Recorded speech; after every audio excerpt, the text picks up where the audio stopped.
Salud amigos, donde quiera que se encuentren de ese lado del receptor, en cualquier lugar de nuestra querida, contaminada y única nave espacial. La misma que, desde la última vez que nos vimos por estos medios, ha dado otra vuelta sobre su eje imaginario y, por supuesto, sigue generando acontecimientos en pleno desarrollo. Acontecimientos que tienen varias lecturas de la actualidad y alguna muy pedagógica de la historia. Hoy vamos a repasar los muy dramáticos años de la década del 60, cuando estuvimos así, pero así, de una guerra nuclear, y aquí en nuestras narices. La famosa crisis de los misiles en Cuba, en plena Guerra Fría. En ese momento teníamos un teatro de operaciones nuclear exactamente en el norte franco, en el Caribe, un Kennedy que fue más allá de lo que cualquiera hubiera esperado, no solo en su mandato a la gente que mandó como Adlai Stevenson a las Naciones Unidas, sino en las decisiones que tomó en Washington y cómo se atrincheró en su posición. Y en aquel entonces, con una Unión Soviética, estaba el legendario señor Khrushchev al mando del poderío nuclear y lo habían logrado colocar en la isla de Cuba, en plena Guerra Fría, lo que fue constatado por el sobrevuelo de los aviones espías con cámaras de altísima sensibilidad y generó lo que todos sabemos, un drama que los que estábamos en edad suficiente para razonar lo que estaba ocurriendo, realmente estuvimos conteniendo la respiración hasta que se supo en qué terminaba aquello. 2 semanas inolvidables. Pero vamos a otro lado del mundo, vamos a Japón. En Japón culmina la reunión del Fondo Monetario Internacional, del Banco Mundial. Christine Lagarde y todos estos capitostes son los personajes de nuestros acontecimientos en pleno desarrollo y las consecuencias, como de costumbre, las están pagando los pueblos. De manera que dejamos el continente americano, nos vamos por el Pacífico hacia el otro extremo y terminando el fin de semana comenzaban las consecuencias de lo que hubo allí en Japón. Expresivas, creativas, las actitudes de todos los que protestaban y razones les sobraban.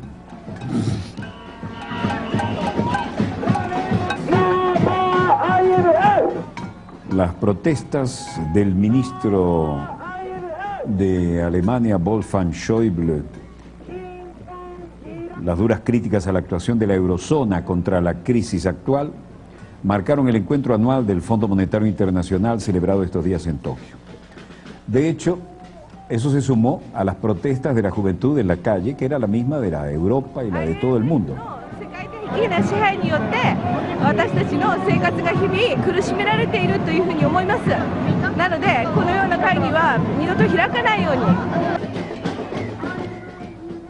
En cualquier caso, la gente decía, nuestro diario quehacer se está deteriorando.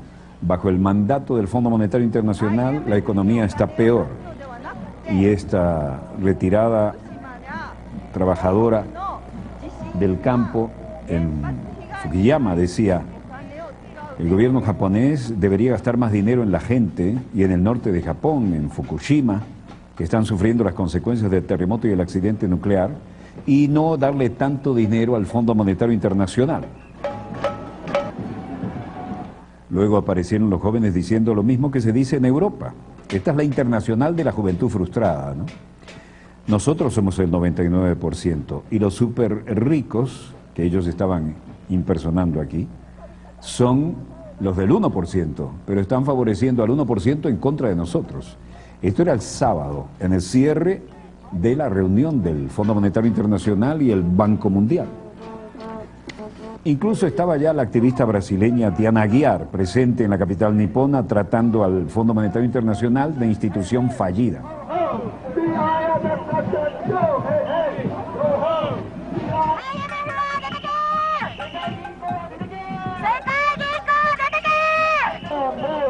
De hecho, en la declaración final del encuentro, los 188 países miembros subrayaron la necesidad de una actuación decisiva, sobre todo en lo que respecta a Europa, y mencionaron de forma concreta que consideran que debe pasar cosas muy importantes para evitar que la crisis se extienda a todo el resto del mundo, que el tema no es solo de Europa. Mientras tanto, la señora Christine Lagarde, siempre sonriente, siempre ecuánime, siempre al margen de lo que ocurre en la calle, tanto en Europa, en su propio país, como en Japón, y siempre el leitmotiv es el mismo, están hartos de los que dirigen la economía mundial, sean del lado que sean. Ahí tienen al inefable representante estadounidense, la Reserva Federal, Ben Bernanke. Mejoró la afeitada de la barba para este evento, pero no mejoró las ideas. Wolfgang Schäuble y el canciller del Exchequer, es decir, el ministro de Finanzas del Reino Unido, George Osborne, el titular del Banco de Japón, Masaaki Shirakawa, y el vicegobernador del Banco del Pueblo de China, Ji Gang, que representa al secretario general del Fondo Monetario Internacional, que está junto a él, Jin Jianyai. Todo muy bonito, todo muy bien escenografiado, pero el cambio en la Unión Europea, dice, cuando se observan los datos objetivos, sorprende la fijación con Europa, declaró el presidente de la Asociación Alemana de Cajas de Ahorro, Georg Fahrensson. Schäuble lo resumió con una queja: sale barato vapulear al euro. El ministro alemán debió llevarse una sorpresa en Tokio porque antes del viaje había programado un artículo en The Wall Street Journal en el que él y sus homólogos europeos llegaban a la cita por fin con buenas noticias, y todo salió al revés.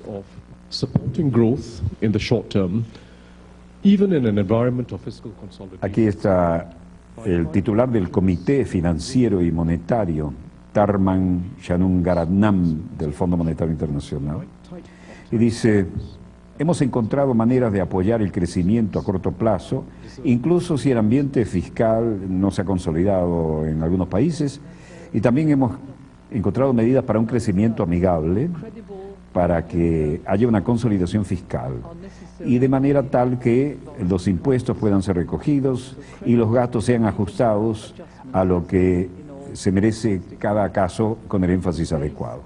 Christine Lagarde dijo: todos reconocemos que, aunque creíble, el medio término fiscal de ajustes es necesario y todos los avances en las economías tienen que ser adaptados a la realidad fuerte que estamos haciendo frente aquí. Obviamente necesitamos calibrar país por país sobre esta base. The fiscal cliff in the US and the uncertainties over how it will be resolved is a major uncertainty that affects the entire... Shanmugaratnam decía nuevamente: el precipicio fiscal de los Estados Unidos, oyeron bien, ¿no? El precipicio fiscal de los Estados Unidos y la inseguridad sobre cómo vamos a hacer frente a las mayores faltas de certidumbre en que afecta al mundo entero es la mayor dificultad de lo que tenemos que hacer frente. Pero necesitamos también actuar, porque no actuar aquí sería absolutamente peor. Caras conocidas trataban de sacar partido aquí, y en Tokio Luis de Guindos hablaba de España, por supuesto. Que, lógicamente el Tesoro español lo coteja, porque va viendo de dónde vienen las órdenes. Si me permite, yo creo que el ambiente es de mucho mayor optimismo con respecto a España de lo que era hace simplemente 3 o 4 meses. Bueno, él dice y redice y recalca que todo va mejor. Tout va très bien, Madame de la Marquise. En estos momentos hay un interés por lo que es la deuda pública española. Creo que es fundamental a futuro que la volatilidad de la deuda pública española, si se reduce, de alguna forma va a traer órdenes adicionales para la deuda pública española, y no solamente para la deuda pública española. Ven ustedes que hay una correlación también muy estrecha entre lo que es la diferencial de la deuda pública y lo que es las posibilidades de financiación de la economía española.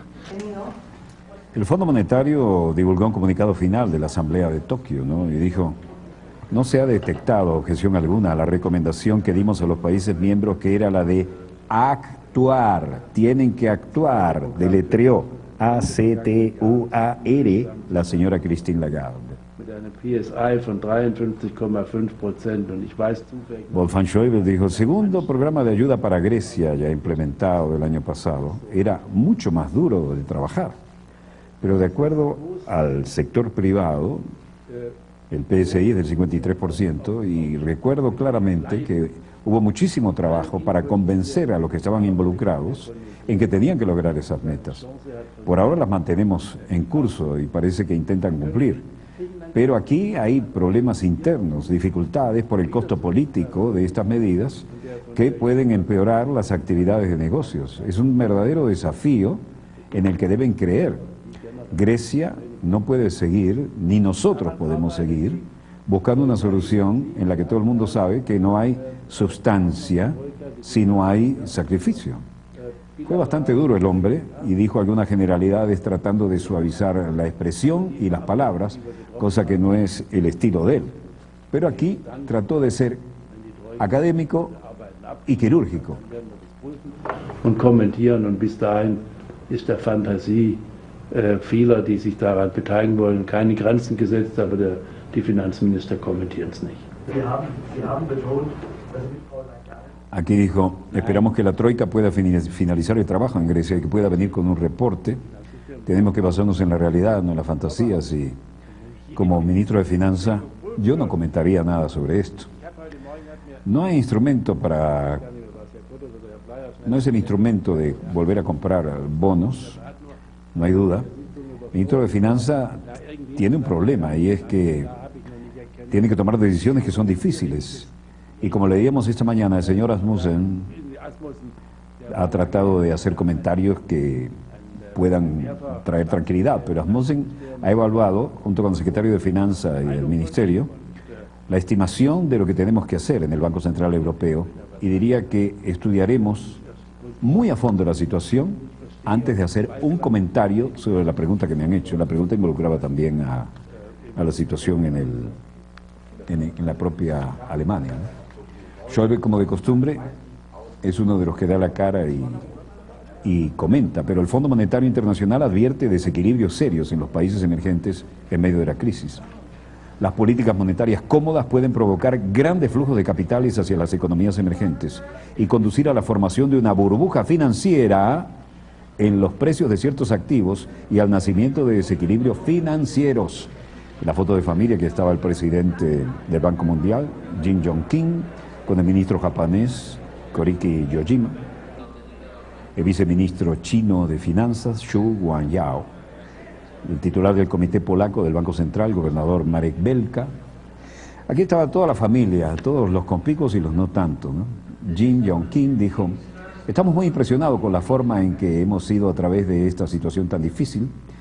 Ha habido gente que ha dado bastante apoyo en esto y los actuales gobiernos son especialmente dedicados a darle fe y credibilidad a la medida que estamos tomando y a través de las cuales esperamos incluso mayores reformas, dijo. Dijo que el organismo, la seguridad alimentaria, el organismo se refería al Banco Mundial, y la reducción de la pobreza son la prioridad. Enfatizó que la situación financiera del banco es bastante sostenible y que está en condiciones de intervenir a petición de sus miembros. Luego, en Schelle, Alemania, la canciller alemana dijo, Die Leute konnten protestieren und alle, die keine Gewalt angewandt haben, sind hinterher nicht ins Gefängnis. honestamente estoy aliviada, creo que puedo volver a casa, la gente puede continuar demostrando, aunque no haya mucho uso de estas demostraciones, no creo que vayan a ir a la cárcel, y me gusta esto, la gente se le debe permitir que manifieste, ¿no? Que proteste. Puedo manejar eso, he vivido 34 años en un país donde no se permitía hacer protestas, haciendo referencia a aquella era de Europa Oriental. Y esto por lo que estoy diciendo aquí, que cada uno debe tener su opinión, sin que se le fuerce. Y esto es para decirles que vamos a proceder con lo que creemos, asumiremos las consecuencias, y esto es la democracia. Nosotros nos reunimos para hablar de la verdad, y pienso que también debemos tener socios en los que podamos confiar. Y diciendo esto, la mejor seguridad, me temo, es la forma tradicional alemana, ¿no? Adaptar la realidad, trabajar sobre ella. Yo no diría que esto es aplicable a todos, pero el crecimiento es lo que nos va a llevar a estar más de acuerdo con lo que hemos firmado, los acuerdos. Y estoy profundamente convencida de que continuaremos luchando por una mejor Europa cada día. En esto, obviamente, con un gran sentido político, suavizó la postura y descartó una moratoria que consideraba inevitable para Grecia, ¿no? Y hubo un enfoque mucho más conciliatorio por parte de la canciller.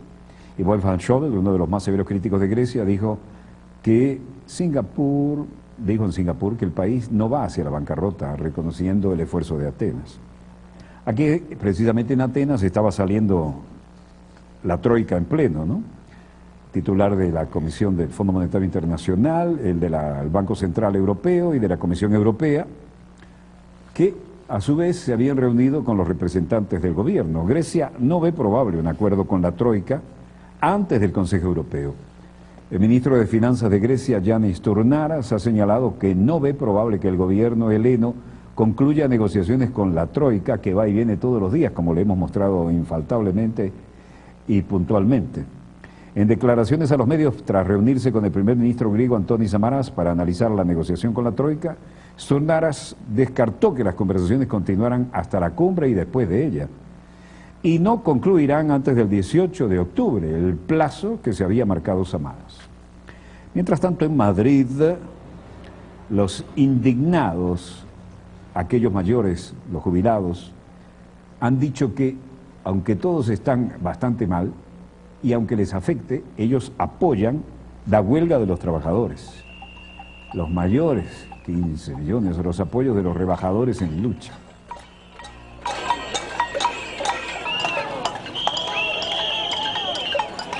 José García, un desempleado, Ángeles, una desempleada, y Emilio Hernás, un estudiante, nos darán opinión de la purga por la que están pasando. Nosotros no debemos esa deuda y no la vamos a pagar. Y nosotros pagamos lo que ellos se están derrochando. Pero bueno, ¿en qué país vivimos? ¿Esto es democracia? ¿Esto qué es? Esto vamos, es un lugar justo, hombre. Esto tiene que caer, pero ya, o sea, quitarse de ahí. También hubo cacerolazo en Portugal contra los recortes en el presupuesto de cultura y de salud. Todo el típico paquetazo neoliberal. Una deuda que es privada, así de claro. No quiero pagar una cosa que yo no me he comprometido. No quiero que me rescaten, no estoy de acuerdo. Seguimos en España y el cacerolazo institucional fue contra todo el gobierno y toda la doctrina neoliberal. Están viviendo a costa de nosotros, están llevando nuestro dinero y luego no hacen nada, con todos los recortes no hacen nada con ello, no nos ayudan. Esa huelga no es nuestra, no la debemos y no la pagamos. Ninguno de nosotros presionó a los bancos para prestar enormes sumas de dinero a especuladores inmobiliarios codiciosos. No obstante, se nos está pidiendo que paguemos por los errores de otros. Así lo dijo una funcionaria, María Costa. Con la tasa de desempleo cercana al 25%, los jóvenes son los que llevan la peor parte, y los jubilados ni se digan.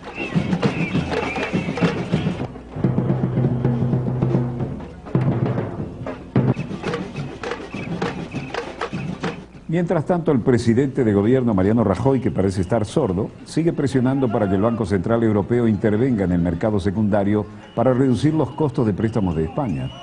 Pero el Banco Central insiste en que el país debe primero solicitar formalmente ayuda financiera y él no quiere asumir ese riesgo político.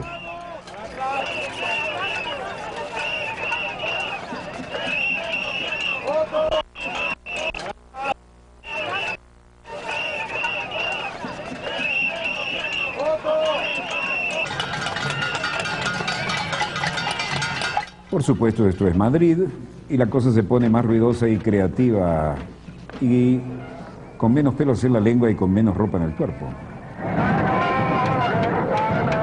Ya en Portugal se habla de la esperada huelga general.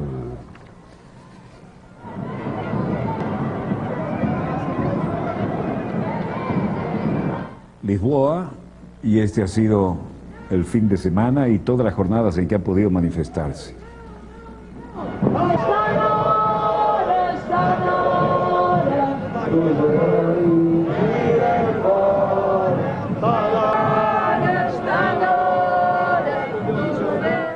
Miles y miles de personas para protestar por los recortes del gobierno de centro-derecha, mientras el presidente Aníbal Cavaco Silva, nada.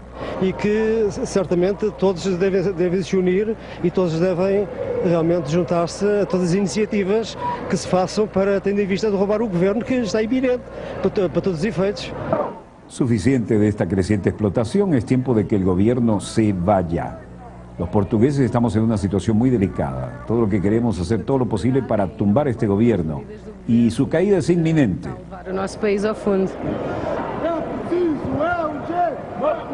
Esta profesora dice, estoy desempleada, estoy pasándola muy mal, las medidas de este gobierno nos llevan cada vez más abajo. La estudiante Andrea decía, estoy luchando por mi futuro y no quiero tener que irme de Portugal. Estamos hartos de hipócritas, usurpadores, lacayos, sádicos, todos los argumentos en un acrónimo a favor de los que protestan, pero nada a favor del gobierno.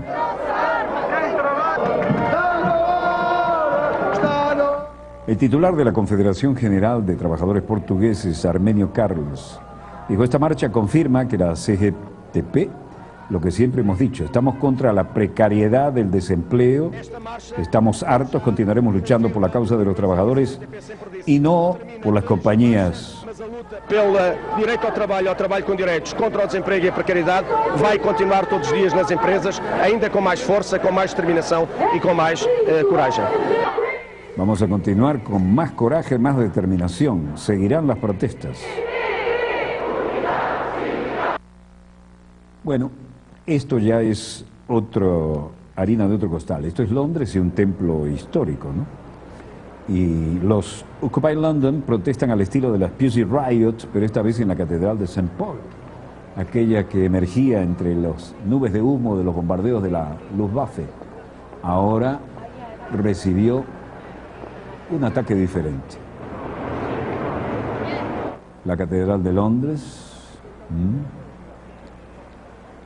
y Occupy London hizo una protesta de 4 horas y concluyó después de que la policía urbana amenazara con detenerlas.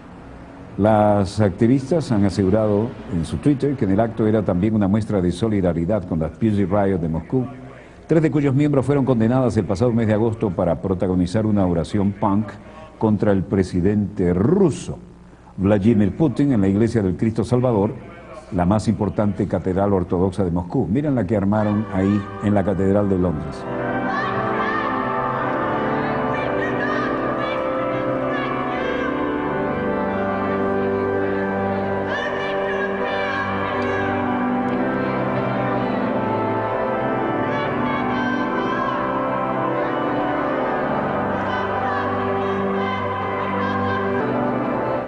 Por supuesto, el clásico órgano intentó no acompañarlas, sino taparlas. La protesta duró 4 horas.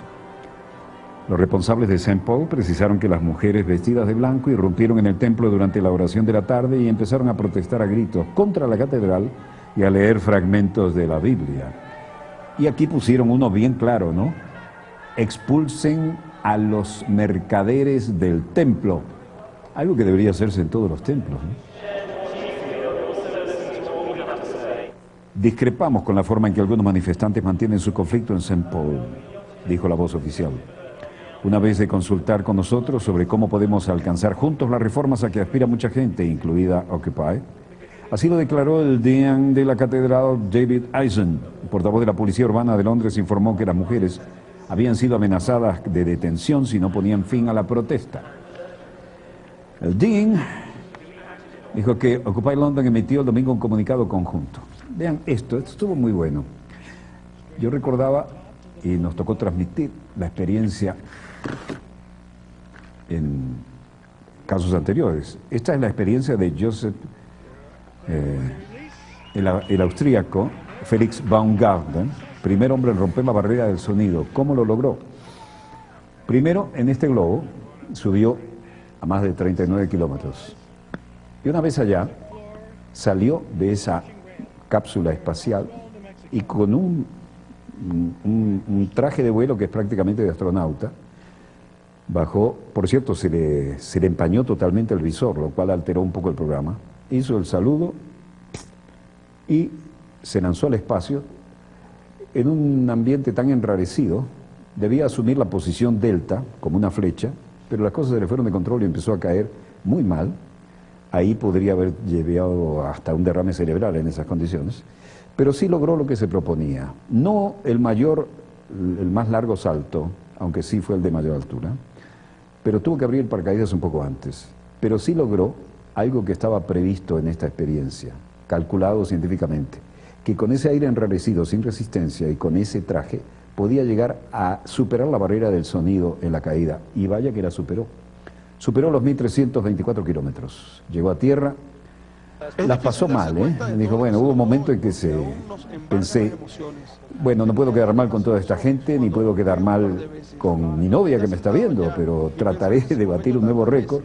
Y sí lo logró, el de la mayor altura, y además es el primer hombre que sin ningún medio mecánico logra batir la barrera del sonido simplemente con un traje de vuelo. En 1960, Joseph William Kittinger, un médico y especialista de la Fuerza Aérea de los Estados Unidos, había hecho un salto desde 31.000 metros, alcanzó los 988 kilómetros antes de abrir el paracaídas a 5.500 metros de altitud. Este pudo haber roto todos los récords, incluyendo el de Kittinger, del cual recuerdo, porque en esa época estábamos en la Fuerza Aérea y fue realmente impresionante.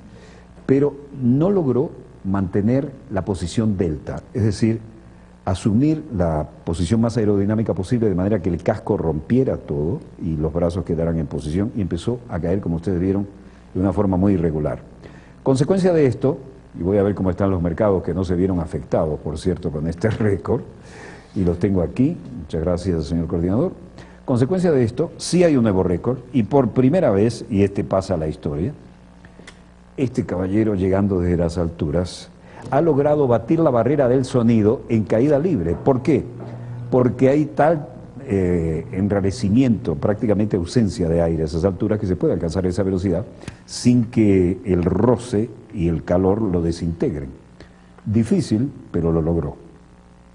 Veamos cómo están los mercados. El precio del petróleo venezolano estable a muy buen nivel, $102.12. El de la OPEP se mantiene bien, todavía sobre los 111,6 centavos. El Brent del Mar del Norte baja levemente, pero se mantiene por encima de los 113,7 centavos. El West Texas, que nos interesa, vuelve a subir, $91.61. El precio del oro baja levemente a 1.735 redondos la onza Troy, y el precio del cobre baja a 8.094 la tonelada. Baja levemente el quintal de café, que cierra a 160,95, y el precio del euro se mantiene a 1,29 respecto a la divisa estadounidense. Hora exacta de un corte, volvemos de inmediato con más acontecimientos en pleno desarrollo. Ya volvemos.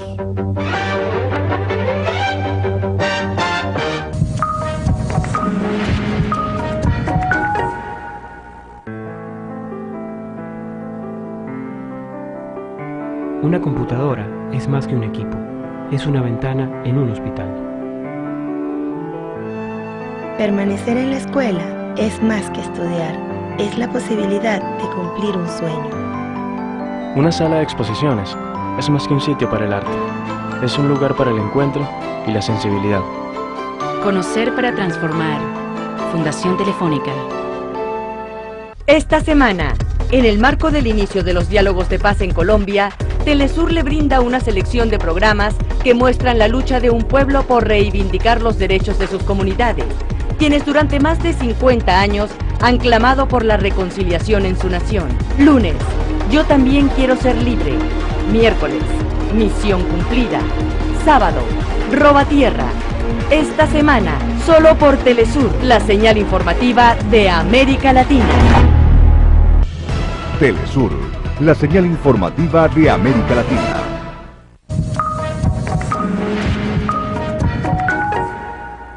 Vemos con más acontecimientos en pleno desarrollo, y estos nos van a retrotraer a una etapa, no castiguemos el idioma, retrotraer a una etapa tan dramática que los que teníamos conciencia en esos años, y hablo de 1962, plena Guerra Fría, nunca podremos olvidar lo que se sentía en toda nuestra querida, contaminada y única. Estuvimos así de una guerra nuclear, es decir, la última guerra, ¿no? Allí se jugaban tres grandes protagonistas. Nikita Khrushchev, bloque soviético, época de la Guerra Fría, donde la Unión Soviética llegaba hasta aquí, hasta la mitad de Berlín. Vaya que nos tocó eso en las maniobras de la OTAN en la Guerra Fría, se veía y se sentía aquello. Y Estados Unidos con otro protagonista histórico, John Fitzgerald Kennedy, que llevó la apuesta al máximo. Realmente hay mucho que estudiar todavía de hasta dónde se arriesgó. Y el otro gran protagonista, que es el que sigue con nosotros, vigente, lúcido, Fidel Castro, a 90 millas de la Florida, ya habían logrado poner misiles y cargas nucleares en la isla. Bueno, de no haberse solucionado la cosa como se solucionó aquí, sinceramente no estaríamos hablando ahora, ¿no? Y el mundo sería otro, no sabemos si con nosotros a bordo. Esto suena apocalíptico, pero realmente había, como lo hay ahora, acumulación de armamento nuclear para destruir la humanidad 70, 80 veces. Y nunca, oigan bien, los que no vivieron esa época, nunca estuvimos tan cerca de un disparate, un Armagedón nuclear. Veamos los acontecimientos en pleno desarrollo. Fueron épocas donde nuestra querida, contaminada y única pudo haber quedado, a partir de aquí, sin habitantes o camino de estar sin habitantes. Y luego, tan contaminada como Fukushima. Los viejos vikingos de la Fuerza Naval estadounidense estaban en lucha, preparándose en condición de combate, aunque este era un modelo un poquito más, un Skyhawk de lo que se usaron en Vietnam, ¿no? Noble avioncito, el mismo que usaron los argentinos en las Malvinas, y aún así les dieron trabajo a los británicos.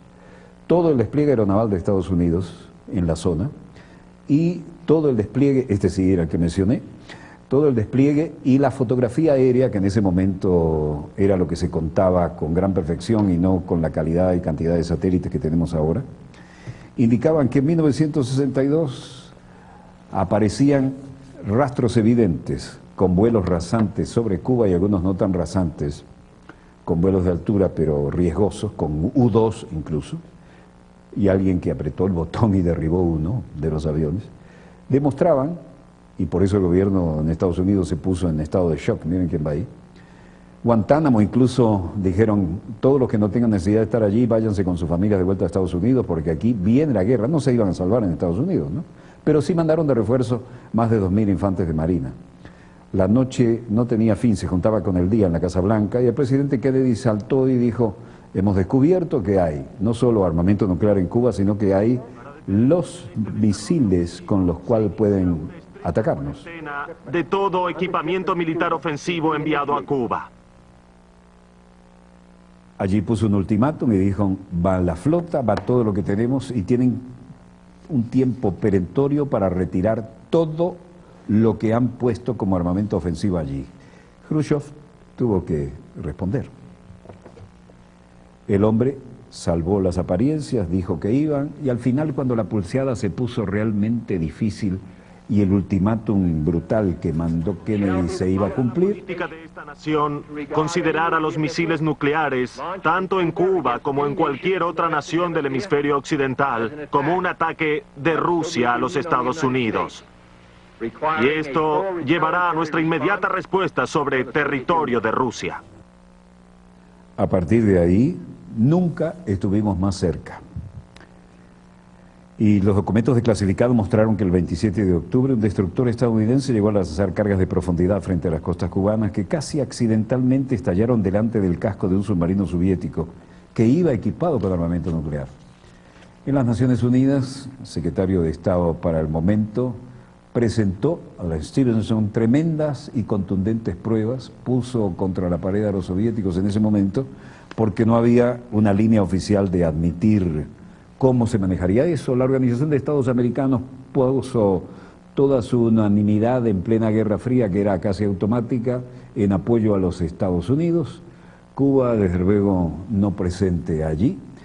Las legendarias 4 bocas antiaéreas que han dado que hablar hasta en el Congo, la movilización total y las tropas con un Fidel Castro que desafiaba al propio Nikita Khrushchev y exigía que no se diera marcha atrás ante la amenaza de Kennedy.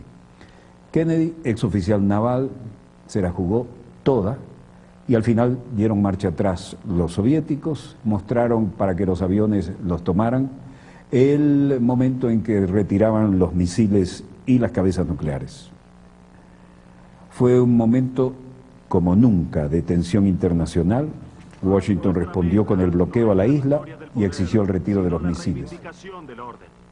No a la paz a expensas de la libertad, sino ambos, paz y libertad, aquí en este hemisferio y esperamos que en todo el mundo.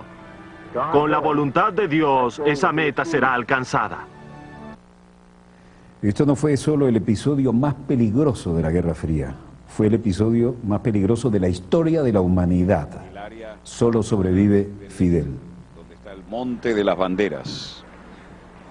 Y este es el lugar, a nuestra espalda, donde se producen las grandes concentraciones, a veces 1 millón de personas, y donde todo el mundo hace sonar su claxon para protestar, porque estamos en el epicentro de las protestas. Eso es lo que se llama la tribuna antiimperialista, una gigantesca pantalla con apoyo audiovisual muy moderno, amplificación, números musicales de todo tipo, actos, discursos, masiva concurrencia.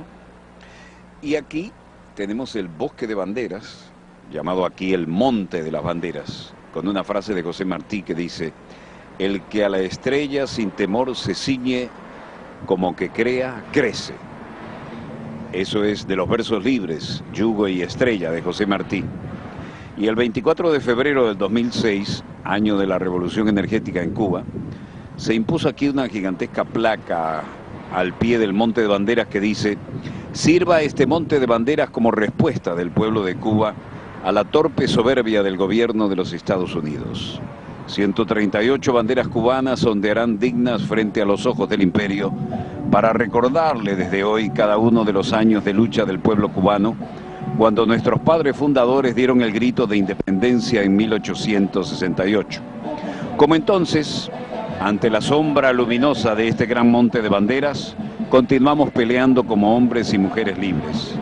24 de febrero de 2006, año de la Revolución Energética en Cuba. Comienza ya la concentración en la tribuna antiimperialista y a la espalda de nuestra cámara vamos a mostrarles por qué es el epicentro.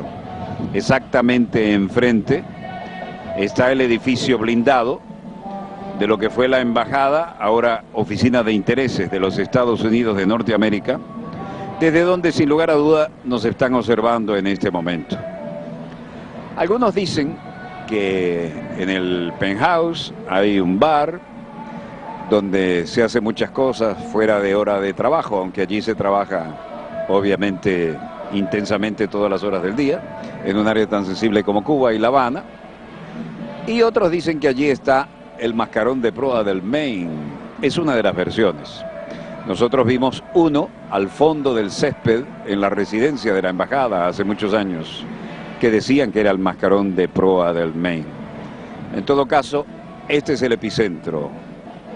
La tribuna antiimperialista frente a la Oficina de Intereses de los Estados Unidos de Norteamérica y el bosque de banderas cubanas como respuesta a la situación planteada, que aún no tiene una solución cercana a la vista, pero sí imaginable en el tiempo. Desde La Habana, Cuba, con los acontecimientos en pleno desarrollo, el equipo Dossier, y les habló Walter Martínez. Tenemos mucho más que mostrarles sobre esto, ¿eh? Pero esa era una notica que habíamos hecho en nuestra reciente visita a La Habana y era un cierre que se ha transformado en una apertura de lo que estamos preparando hoy, porque hemos recibido algunas informaciones muy interesantes. Permítanme contarles cómo estaba el clima mundial en ese momento. Por ejemplo, el día 14 de octubre del 62, cuando los servicios de inteligencia de Estados Unidos confirmaron la presencia de misiles soviéticos en Cuba, se echó a andar el cronómetro que se acercaría a la humanidad al borde de la confrontación nuclear. Nunca estuvimos tan cerca. Las horas más largas de la Guerra Fría, los equipos de gobierno de Estados Unidos, de la Unión Soviética y de Cuba sostenían reuniones día y noche, se intercambiaban comunicados, se emitían advertencias y había enfrentamientos en todos los foros diplomáticos. Mientras tanto, los buques soviéticos navegaban rumbo al bloqueo naval estadounidense impuesto alrededor de la isla de Cuba. Y sobre ese particular quiero darles 2 minutas. El 14 de octubre, desde la primera hora de la mañana, un avión espía del tipo U-2 de la Fuerza Aérea Estadounidense sobrevuela la parte occidental de Cuba de sur a norte. Se trata de la primera misión del Comando Estratégico, Comando Aéreo Estratégico, después de recibir la autorización de estos vuelos de reconocimiento por la CIA. Estados Unidos sospechaba de la presencia de misiles nucleares soviéticos en Cuba. La Unión Soviética repetidamente lo había negado. Y el piloto de la aeronave, el mayor Richard Heiser, toma las fotografías que confirman las sospechas de Washington y que servían después para que el representante estadounidense se comiera al representante soviético en una dramática reunión de la Asamblea de las Naciones Unidas. Y el 15 de octubre, el Centro de Interpretación Fotográfica Nacional de Washington analiza las fotografías e identifica los componentes de misiles balísticos de mediano alcance en San Cristóbal. Altos funcionarios de gobierno son informados de los descubrimientos, pero el consejero de Seguridad Nacional, George Bondi, decide esperar hasta el próximo día para informarle a Kennedy. Kennedy luego hace la apuesta más grande de la historia. Y ahí estuvieron, como dijo uno de los personajes del momento, de nivel del tipo secretario de Estado, había 2 tipos mirándose cara a cara y el otro parpadeó. Bueno, gracias a que el otro parpadeó y era Nikita Khrushchev, estamos ahora hablando y hemos sobrevivido en nuestra querida, contaminada y única. Veamos los acontecimientos y recordemos dónde estaban esos misiles. Lo que quiere decir lo que en la época de la colonia se llamaba aquí, en estas fortalezas, un sol de castigo. Pero con todo y eso, la fuerte brisa del mar que viene de la entrada del puerto de La Habana compensa algo. Todo esto para decirles que estamos ante los protagonistas de una de las crisis más difíciles de la historia contemporánea, la crisis de los misiles, cuando nunca estuvimos tan cerca de una guerra nuclear que hubiera acabado con lo que hoy conocemos como civilización. Y eso fue en la época de la ex Unión Soviética y el gobierno de John Fitzgerald Kennedy en Washington. Los misiles están aquí. Y estos son los acontecimientos en pleno desarrollo. Las Cuatro Bocas no eran mucha defensa. Normal, porque amábamos la revolución como la amamos aún. Y Fidel era el todo para nosotros. Y como él estaba donde quiera, entonces no teníamos temor. ¿Comprende?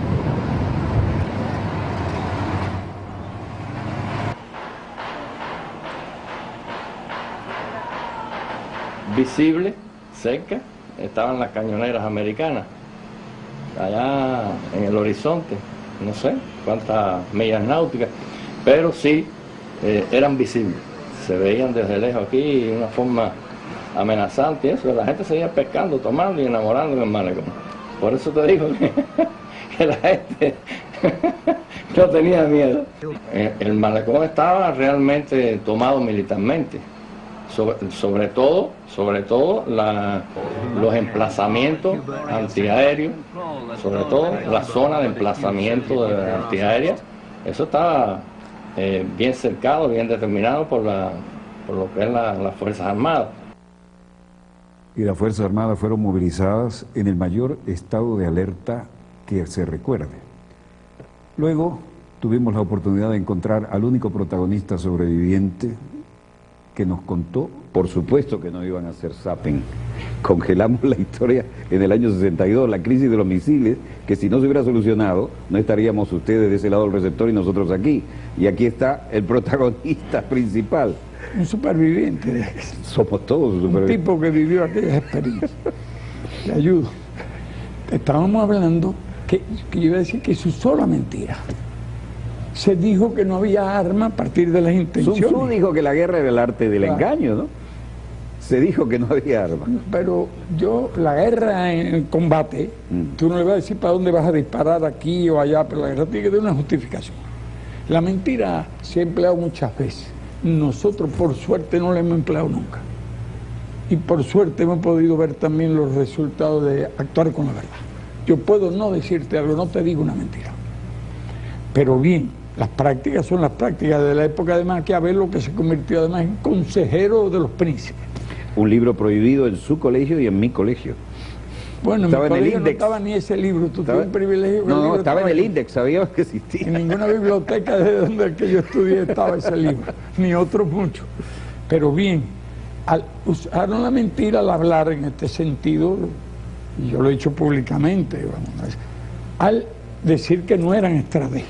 Eso de elaborar una teoría en base a que si tú tienes intención de tirar o no, un revólver no es un arma.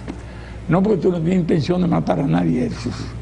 El arma en sí, objetivamente, es un arma estratégica, más por la rapidez con que podía alcanzar centro y porque equilibraba desventajas. Tenían todo el derecho del mundo los soviéticos, no estaban haciendo nada contra la ley. Ahí fue un fallo. Kennedy creyó, sinceramente, en lo que le decía, no hay arma estratégica. Pero el U-2, claro, dejan volar el U-2, no trata allí, tuvieron una ventaja, conocían el secreto durante varios días. Cuando se dieron cuenta que aquellas edificaciones eran para instalaciones de ese tipo, vieron incluso algunos cohetes, porque son instalaciones donde se pone en nuestros archivos tenemos cohete, el video, más el combustible, más las cabezas nucleares. Y había una cantidad de... los elevadores, los lanzadores. Sí, entonces, dejan volar. Si hacen uso de su derecho, actúan con firmeza, hacen lo que hicieron allá, no pueden volar. Hasta incluso lo puedo advertir. Oiga, no pueden volar. Todo dentro de la... No pueden volar sobre Cuba. Sí, no pueden volar. Si quieren volar sobre la capital, no pueden volar, en 2 palabras, sobre ningún lugar, porque tú no puedes aceptar los derechos a media. Entonces no hicieron, lo retrasaron, ahí le dieron una tremenda ventaja al adversario, que conocía la instalación y maniobró, y realmente Kennedy actuó con capacidad, fue inteligente, se movieron el terreno diplomático, todo preparado. Cuando él citó una conferencia, que tal día yo adiviné de inmediato que se iba a referir a eso, no perdí ni un minuto. Instrucciones de orden de movilización total, alerta de combate, se movilizaron todas las fuerzas, toda la artillería, eran cientos de miles de hombres, de acuerdo con las normas de la lucha convencional de entonces. Todo eso ha cambiado. Ya, entonces, ¿qué es lo que ha cambiado el mundo? Tú no te imaginas, en estos años, ¿verdad? Y entonces, cuando de repente empiezan a volar, como el U-2 está volando, yo le digo le doy mi opinión, el mando soviético se reúne conmigo, le digo, bueno, yo le di mi opinión, que no se podía hacer eso, que no debía permitirse eso, y que si volaban rasante, nosotros íbamos a disparar contra cualquier avión que volara rasante para disminuir las posibilidades de que destruyeran los cohetes tierra-aire en vuelo rasante.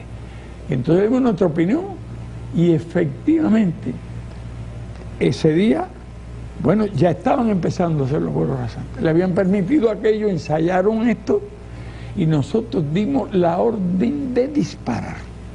Fue precisamente... Hay una leyenda que dicen que usted apretó el disparador de un... Orden a nuestra artillería, a los soviéticos le dijimos nuestro punto de vista, nuestro criterio de que no debía permitirse que volaran. Ellos manejaban esos cohetes, nosotros no. O sea, teníamos la otra. Y ese día, cuando comenzaron a volar aviones, abrió fuego la artillería nuestra donde quiera que se apareció un avión. Porque en medio de la crisis ya La crisis se produce cuando descubren con eso. Y en medio de la crisis ya casi hacían lo que le daban la gana.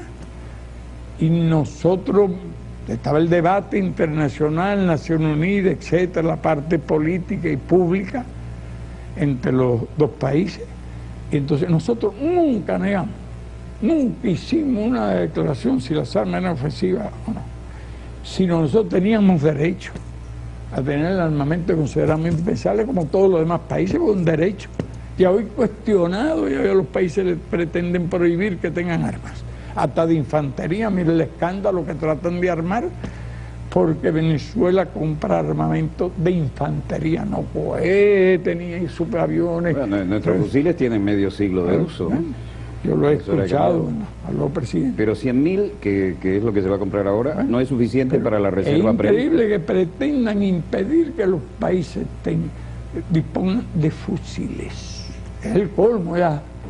Entonces nosotros... Le voy a contar con su permiso le voy a contar una por otra. Los U-2 actualizados, modificados, siguen volando. Un F-16 nuestro interceptó hace algún tiempo un U-2 sobre el Golfo de Venezuela. Y nadie me lo puede negar porque yo vi la película de bordo tomada por el F-16 y hablé con el piloto. Obviamente no había intenciones de derribarlo, pero sí fue interceptado. Ellos volaban 30 kilómetros, yo ignoro el alcance que tiene la aviación de ustedes, fue F-16. Algo más de 40.000 pies. Algo más, estaba muy cómodo el hombre. Él podía volar más alto. Sí, estaba muy cómodo. 40.000 pies, 45.000 pies. 45.000 metros, 14.000 metros. Sí, 14.000 metros. Ellos volaban ya el F-16 sobre estaba Cuba crítico. a 30 kilómetros. No, tremendo, dejaba una... ¿Cómo a 30 kilómetros? Me acaba de decir que era rasante. 30, no, a los dos podían alcanzar aquella, retrataron aquella de los 30. Son dos historias. Tenemos las fotos. Claro, y entonces, así, en ese momento, y advertido ellos, le dijimos que abriríamos fuego. Y efectivamente, por la mañana, todas nuestras antiaéreas, por donde quiera que pasó un avión, intento de vuelo rasante. ¿Cómo percibía usted a Kennedy? Primer presidente católico en la Casa Blanca, hombre partidario de la justicia social. Si me deja terminar esto, te puedo decir mejor. Importante, nadie apretó botón. Nosotros dimos la orden de disparar a nuestra artillería. ¿Comprende? Es decir, ustedes no tenían control de los misiles. Los cohetes, pero eran aviones que lo derribábamos, hasta que da lo mismo uno o dos que... No, seguramente vendría a lo mejor un contraataque, pero no podíamos dejar que volara. Y entonces ellos, un soviético allá en Oriente, uno o dos que volaba de un extremo a otro y en cuestión de minutos, nadie sabe, se entusiasmó él o algo, un jefe allí local, alguien que a lo mejor reaccionó con mucha vergüenza, con mucha dignidad, y vio que los artilleros estaban disparando contra los vuelos rasantes y hizo así, psh, y disparó el cohete. Claro, los que volaban rasantes cuando vieron fuego de artillería son aviones muy rápidos, no son fáciles de derribar incluso con artillería, no. Es más fácil de derribar con los cohetes, son mucho más precisos. En aquel tiempo hay muchos cambios, tácticas, contratácticas, todo eso, y mejoras y contramejoras.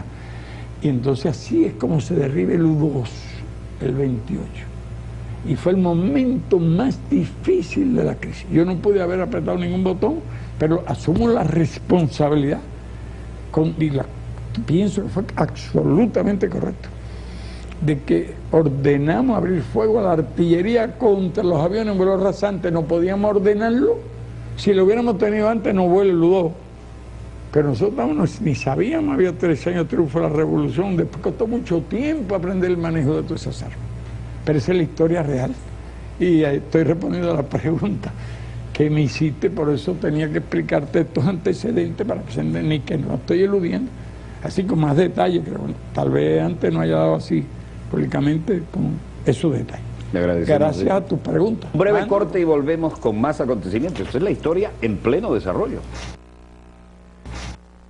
La historia nos llevó después a poder decir, estos dos hombres a los que gustaba ir de cacería, a los que decidían las cosas desde su posición antagónica, se marchan las armas estratégicas, pudieron haber tomado otra decisión.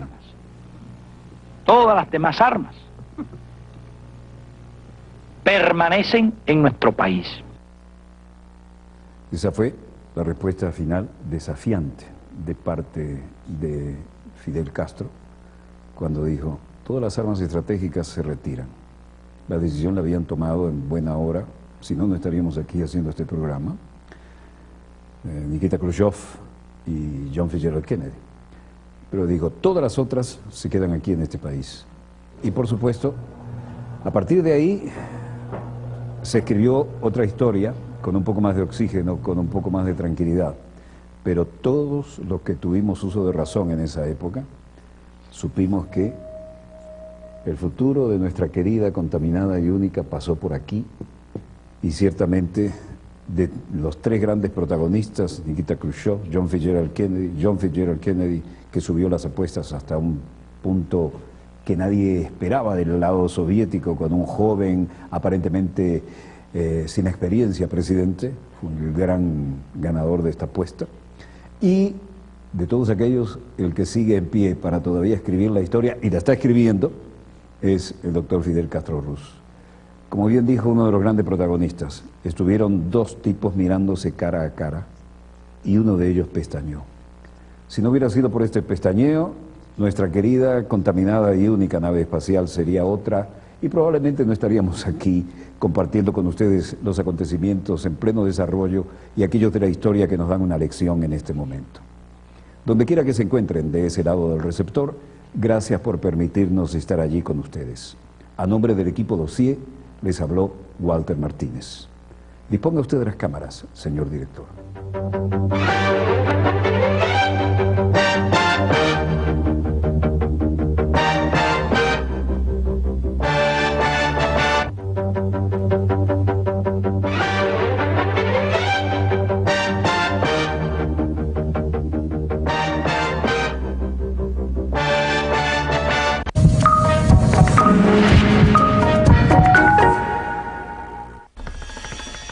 Actualidad en contexto. Procesos para lograr la paz en Colombia. La lucha por la tierra y la desigualdad social en Colombia desde el estallido de la independencia explican el origen del conflicto colombiano. En 1928 tiene lugar la masacre de las bananeras. El gobierno decide apoyar a la transnacional United Fruit Company. Son asesinados al menos 3.000 trabajadores colombianos, cuya lucha fue visibilizada por el abogado Jorge Eliezer Gaitán. 9 de abril de 1948, Gaitán es asesinado, dando lugar a un estallido social conocido como el Bogotazo. Entre 1948 y 1953, el período es conocido como la violencia. Mueren al menos 300.000 personas y surgen guerrillas liberales. Manuel Marulanda Vélez, futuro líder de las FARC, forma parte de estos movimientos guerrilleros de corte liberal. Décadas del 80 y 90. La presencia de estos grupos armados en regiones ricas en recursos deriva en la aparición de escuadrones paramilitares organizados por terratenientes que siembran el terror en todo el país. 1981. El gobierno de Julio César Turbay crea una comisión de paz liderada por el expresidente Carlos Lleras Restrepo. Este renunció al intento de diálogo con las FARC al verse impedido de establecer contacto con los insurgentes. 1982. El presidente Belisario Betancur aprueba una ley de amnistía. 2 años más tarde, firman el acuerdo de la Uribe. Este se rompe en 1987. 1988, el presidente Virgilio Barco inicia un nuevo acercamiento con las FARC. Los paramilitares de ultraderecha ejecutan actos de violencia en los que mueren miles de integrantes del partido de izquierda Unión Patriótica, surgido del acuerdo con las FARC. El movimiento M-19 se convierte en una fuerza política. El diario quehacer se está deteriorando. Bajo el mandato del Fondo Monetario Internacional, la economía está peor. Y esta retirada trabajadora del campo en Fukuyama decía: el gobierno japonés debería gastar más dinero en la gente y en el norte de Japón, en Fukushima, que están sufriendo las consecuencias del terremoto y el accidente nuclear, y no darle tanto dinero al Fondo Monetario Internacional. Luego aparecieron los jóvenes diciendo lo mismo que se dice en Europa. Esta es la internacional de la juventud frustrada, ¿no? Nosotros somos el 99% y los súper ricos, que ellos estaban impersonando aquí, son los del 1%, pero están favoreciendo al 1% en contra de nosotros. Esto era el sábado, en el cierre de la reunión del Fondo Monetario Internacional y el Banco Mundial. Incluso estaba ya la activista brasileña Diana Aguiar presente en la capital nipona tratando al Fondo Monetario Internacional de institución fallida.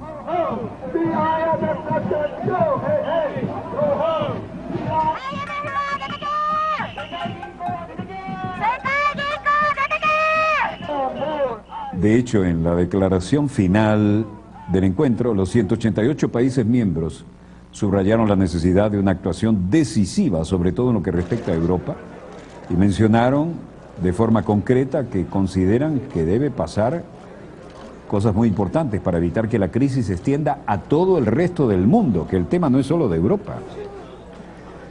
Mientras tanto, la señora Christine Lagarde, siempre sonriente, siempre ecuánime, siempre al margen de lo que ocurre en la calle, tanto en Europa, en su propio país, como en Japón, y siempre el leitmotiv es el mismo. Están hartos de los que dirigen la economía mundial, sean del lado que sean. Ahí tienen al inefable representante estadounidense, la Reserva Federal, Ben Bernanke. Mejoró la afeitada de la barba para este evento, pero no mejoró las ideas.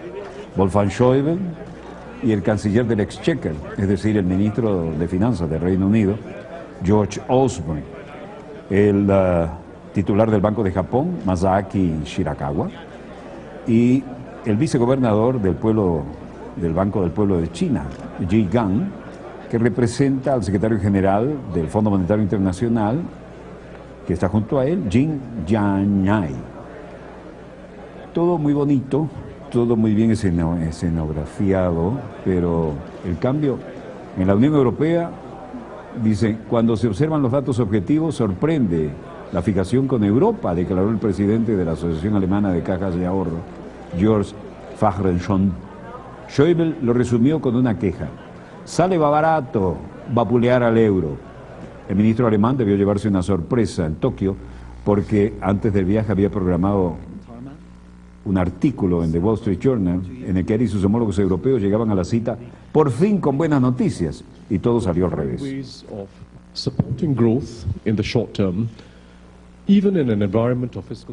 Aquí está el titular del Comité Financiero y Monetario, Tharman Shanmugaratnam, del Fondo Monetario Internacional, y dice: hemos encontrado maneras de apoyar el crecimiento a corto plazo, incluso si el ambiente fiscal no se ha consolidado en algunos países, y también hemos encontrado medidas para un crecimiento amigable, para que haya una consolidación fiscal, y de manera tal que los impuestos puedan ser recogidos y los gastos sean ajustados a lo que se merece cada caso con el énfasis adecuado. Christine Lagarde dijo: todos reconocemos que, aunque creíble, el medio término fiscal de ajustes es necesario y todos los avances en las economías tienen que ser adaptados a la realidad fuerte que estamos haciendo frente aquí. Obviamente necesitamos calibrar país por país sobre esta base. The fiscal cliff in the US and the uncertainties over how it will be resolved is a major uncertainty that affects the entire... Shanmugaratnam decía nuevamente: el precipicio fiscal de los Estados Unidos, oyeron bien, ¿no? El precipicio fiscal de los Estados Unidos y la inseguridad sobre cómo vamos a hacer frente a las mayores faltas de certidumbre en que afecta al mundo entero es la mayor dificultad de lo que tenemos que hacer frente, pero necesitamos también actuar, porque no actuar aquí sería absolutamente peor. Caras conocidas trataban de sacar partido aquí, y en Tokio Luis de Guindos hablaba de España, por supuesto. Que lógicamente el Tesoro español lo coteja, porque va viendo de dónde vienen las órdenes. Si me permite, yo creo que el ambiente es de mucho mayor optimismo con respecto a España de lo que era hace simplemente 3 o 4 meses. Bueno, él dice y redice y recalca que todo va mejor. Tout va très bien, Madame de la Marquise.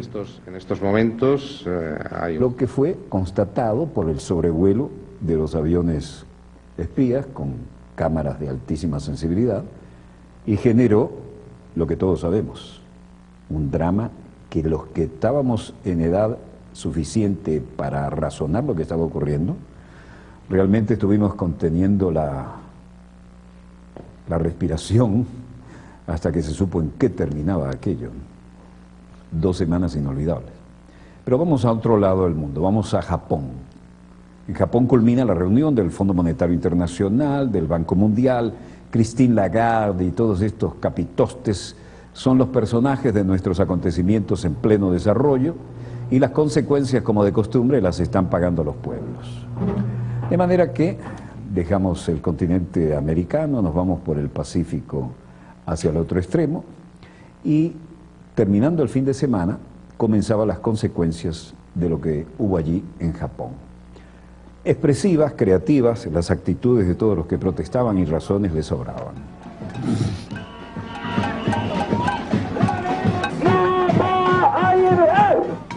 Las protestas del ministro de Alemania, Wolfgang Schäuble, las duras críticas a la actuación de la eurozona contra la crisis actual, marcaron el encuentro anual del Fondo Monetario Internacional celebrado estos días en Tokio. De hecho, eso se sumó a las protestas de la juventud en la calle, que era la misma de la Europa y la de todo el mundo.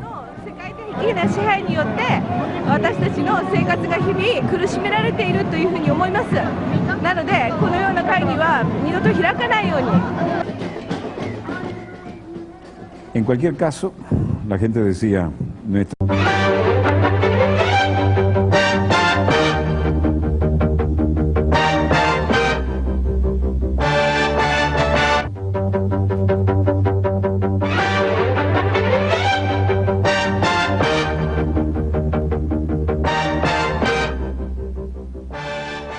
Salud amigos, donde quiera que se encuentren de ese lado del receptor, en cualquier lugar de nuestra querida, contaminada y única nave espacial. La misma que, desde la última vez que nos vimos por estos medios, ha dado otra vuelta sobre su eje imaginario y, por supuesto, sigue generando acontecimientos en pleno desarrollo. Acontecimientos que tienen varias lecturas de la actualidad y alguna muy pedagógica de la historia. Hoy vamos a repasar los muy dramáticos años de la década del 60, cuando estuvimos así, pero así, de una guerra nuclear, y aquí en nuestras narices. La famosa crisis de los misiles en Cuba, en plena Guerra Fría. En ese momento teníamos un teatro de operaciones nuclear exactamente en el norte franco, en el Caribe, un Kennedy que fue más allá de lo que cualquiera hubiera esperado, no solo en su mandato a la gente que mandó como Adlai Stevenson a las Naciones Unidas, sino en las decisiones que tomó en Washington y cómo se atrincheró en su posición. Y en aquel entonces, con una Unión Soviética, estaba el legendario señor Khrushchev al mando del poderío nuclear y lo habían logrado colocar en la isla de Cuba, en plena Guerra Fría.